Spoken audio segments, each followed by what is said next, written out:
He said, the Lord hear thee in the day of trouble. There is a specific hearing for the day of trouble. May God not hear you in the day of trouble. Because there are certain days of trouble that requires urgency. There are some things you are going through that if things don't turn around in 24 hours, it will never be corrected again. Those are the days where this kind of prayers become very, very important. He said, the name of the God of Jacob defend you. Go further and see what the Bible says.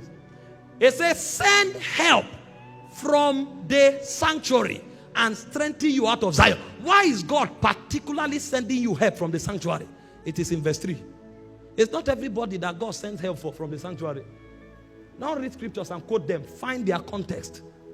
He said, he will remember all thy offerings and accept all thy burnt sacrifices. Do you think when God has an agenda, somebody else deny himself food and go to labor, God is not hearing? You now wake up and say, there's no sacrifice, Jesus died for all of us. If Jesus died for all of us, who will go and do the evangelism? Who will set the stage? And you think God will look at that person who negates his comfort and goes out in the cold to set the stage and ignore him? He said those kinds of people, God sends them help from his sanctuary. We are not the same in the eyes of God. In salvation we are equal, but in kingdom we are different.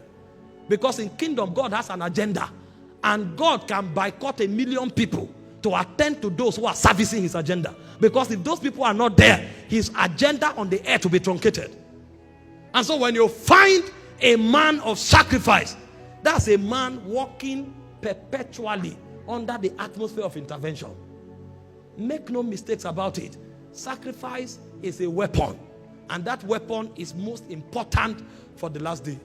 Every time you go out of your way to do something in God's kingdom, it is recorded. In the day of trouble, even if you don't speak, that sacrifice will speak. In Genesis chapter 4 verse 4, the Bible spoke concerning Abel, that he gave a more excellent sacrifice than Cain. And when Cain slew his brother, Abel no longer had mouth to speak, but he said, the voice of thy brother is crying to me from the ground. So when a man enters the corridor of sacrifice, he becomes immortal. He becomes eternal. Even when he's not around, he still speaks. Weapons of the last days. Don't live this irresponsible Christian life where they do nothing. They are just strolling in and out of church. My God, in this world where you need God to be invincible, you can afford to be irresponsible. That's a deception from the pit of hell.